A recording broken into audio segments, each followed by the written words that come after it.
guys, welcome back to my channel. My name is Martha and this is my channel, Martha Fynest. Yeah, let's continue with the moving series. So I am a mom vlogger, a Kenyan living and working in Germany, a mom of two and awaiting our third child. And probably you can tell I'm in an empty apartment.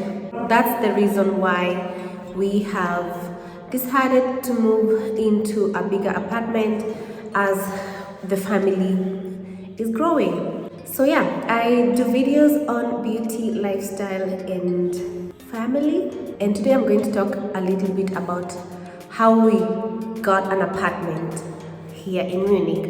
It is so difficult, I know, and many of you guys have reached out to me and asked how you go about finding an apartment here in Germany.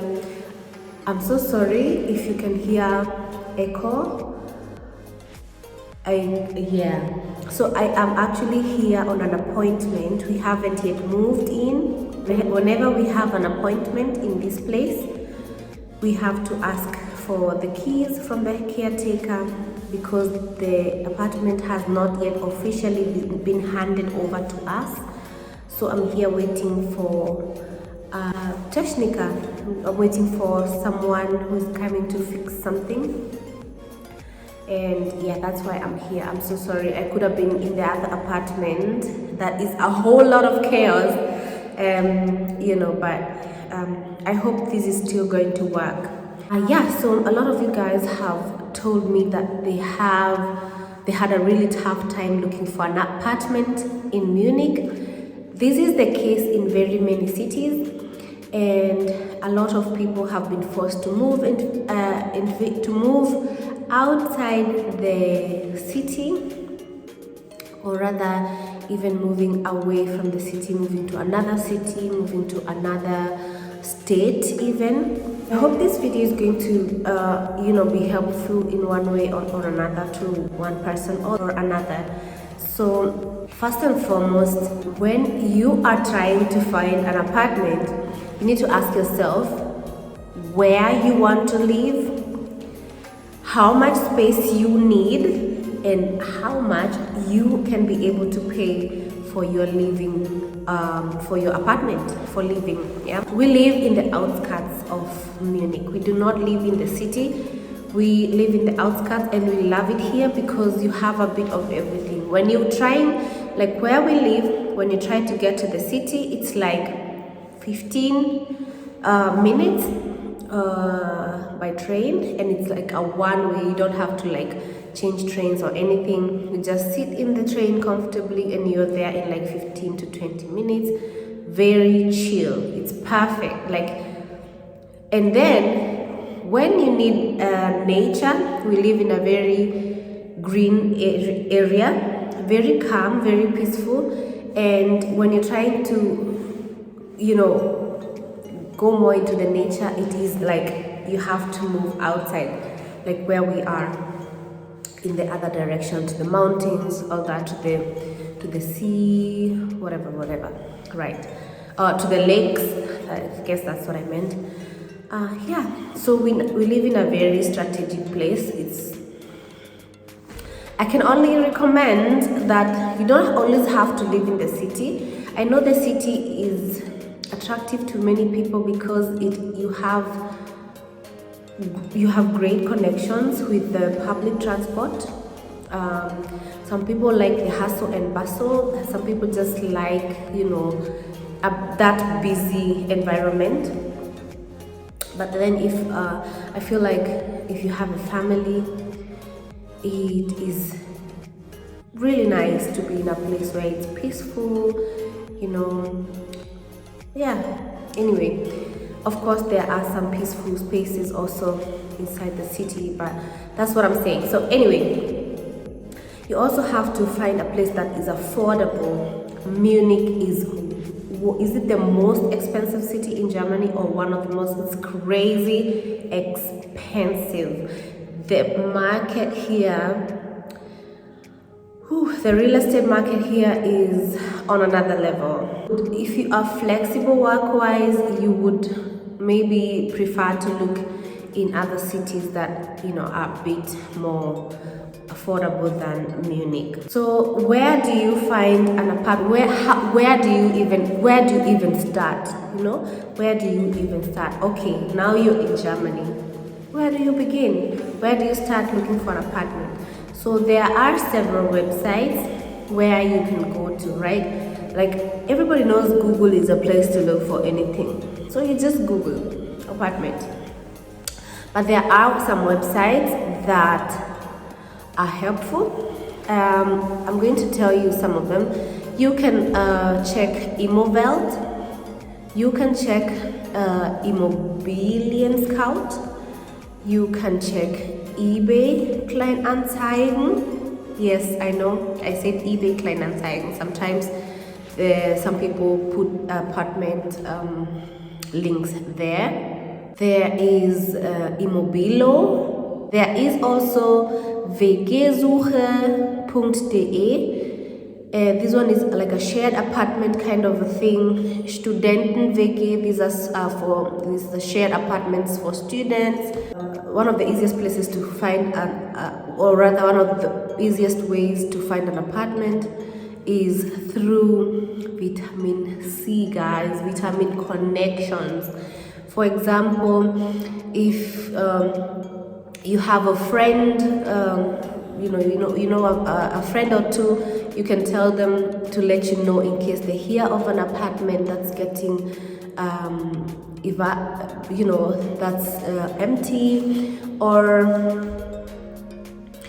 if you hear someone moving out, you can ask them if they have already somebody who is moving in after them, because sometimes people, to avoid paying for the 3 months, usually when you get an apartment you pay 3 months caution money. Is it called caution money? 3 months in advance. If you want to move out immediately, then you can get someone to move in immediately after you so that you can get your money back. Otherwise, if there's no one moving in immediately after you, they are going to use the caution money to pay for that month's rent or 3 months rent until they get someone, or for that period of the 3 months. Caution is usually 3 months rent. Once you find an apartment and you feel like, oh, that's a nice price, I like it, they have pictures on there, you scroll and you see, wow, that's a good one.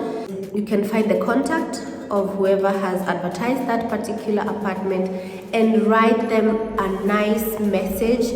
Introduce yourself, say you are a Martha working, here, and you're looking for such and such an apartment. And then remember to mention also if you want to stay in the apartment long term or short term. And then of course ask for a viewing appointment. And that's it, maybe your contacts and everything. And then you send, not so much, don't write like a whole big novel. Send that message and then wait for them to either call you or email you. If they have a number left there, you can also try and calling them. I think then you find out immediately what you need. When you get a viewing appointment, my dear people, you need to get your documents straight. Once you hear this, a viewing appointment is in there, and on such and such a date, make sure that when you're going for that viewing appointment, you have your papers with you. Let me tell you guys, you are going to be in luck if you are fast about finding or looking for an apartment. So what are these documents that are needed? Of course, every agent or every housing management can ask whatever they want, but there are some standard paperwork that are usually needed everywhere. Okay, almost everywhere. So the standard documents needed: 1, your identification, obviously, like who the heck are you? Personal identification.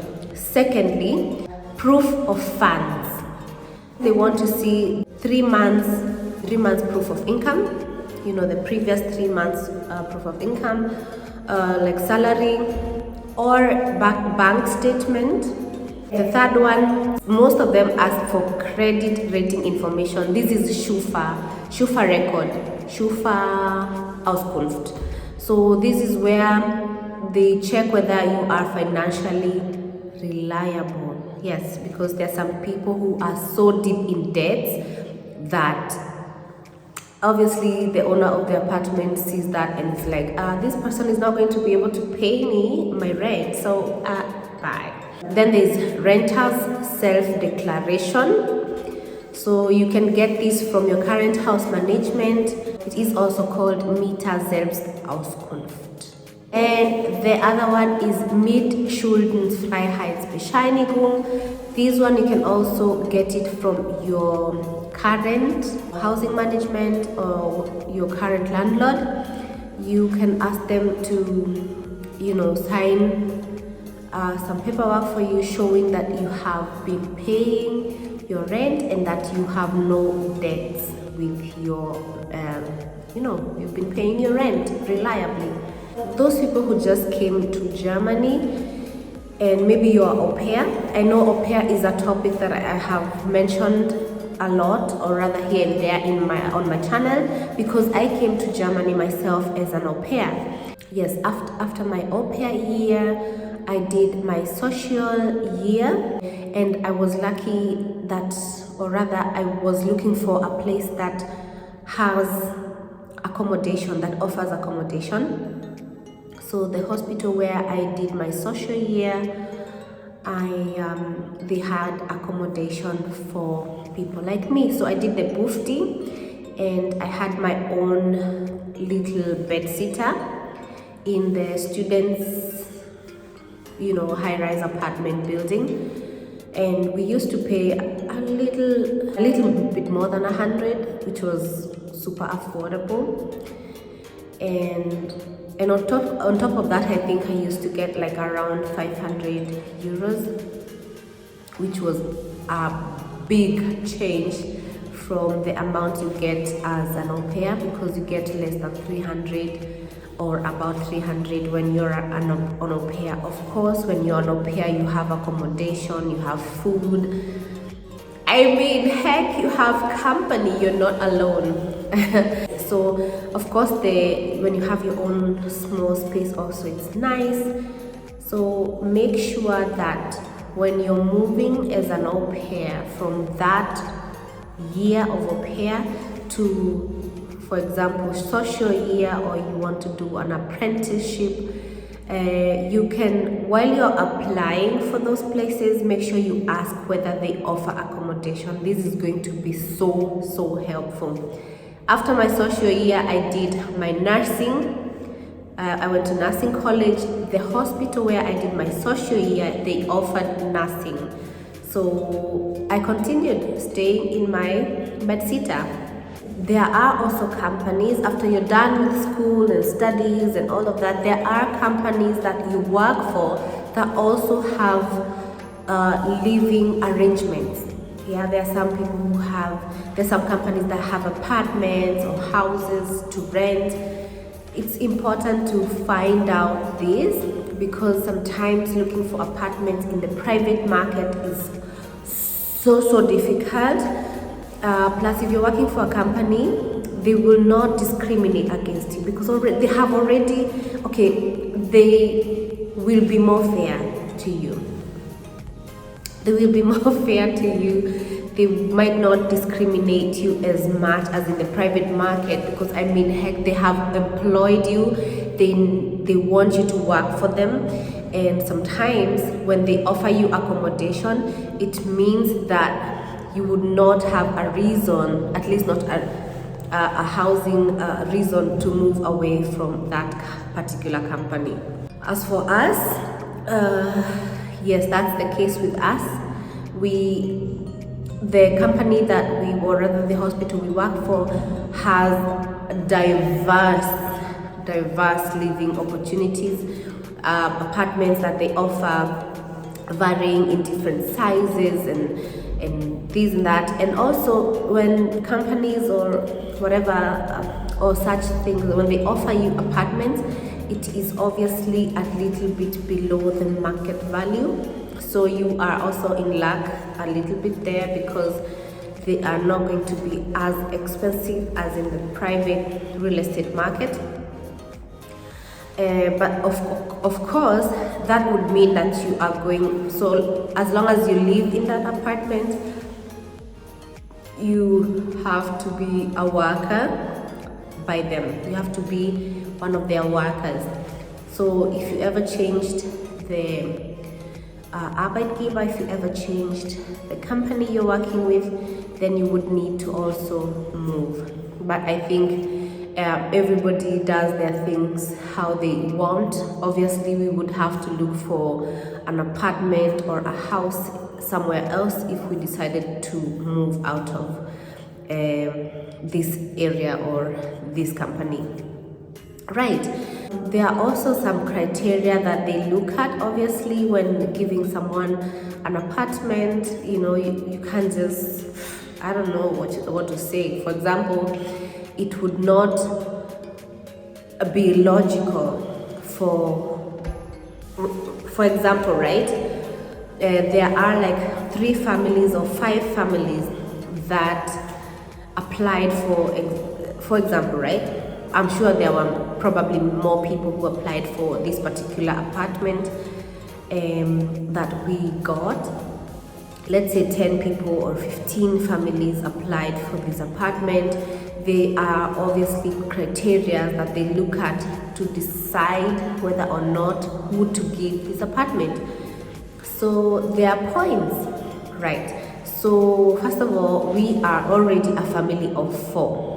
Let's say there's another family of 4 somewhere, and they have like maybe 2 girls or 2 boys. Then most likely it will be us who get the apartment than them, because we have kids that have different genders, meaning they cannot be put in one room forever. Right? So they would choose us over them, right?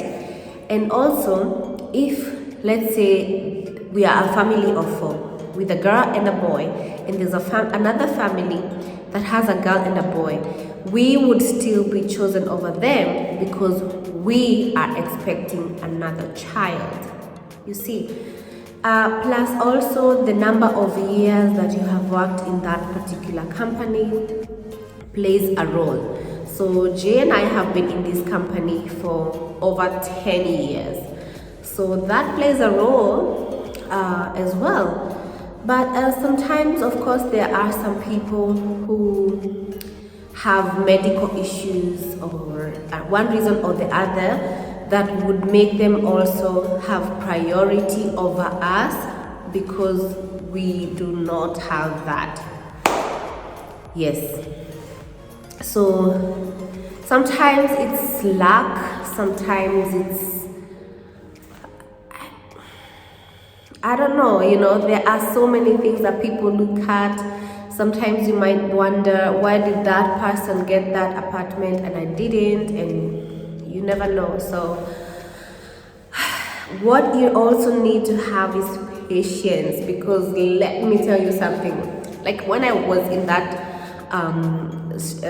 you know, the bed sitter place, it was so pathetic. No, not my space. My space was good, but we have had the shared toilet, the shared bathrooms, the shared kitchen, and sometimes the sanitary areas were so, it was too much on, it was too much. It was so dirty, honestly. It was so unsanitary.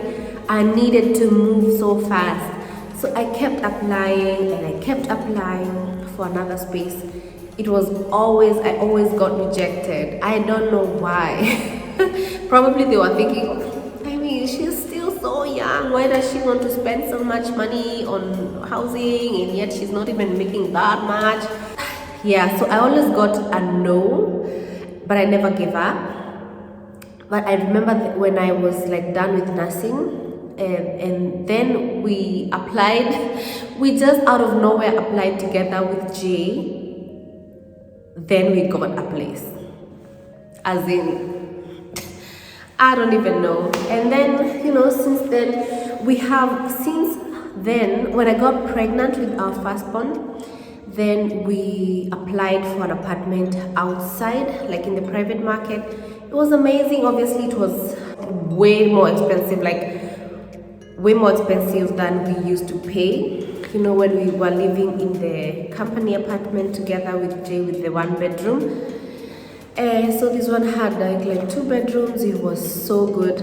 It was far from the workplace. I think we were paying more than double of what you used to pay before.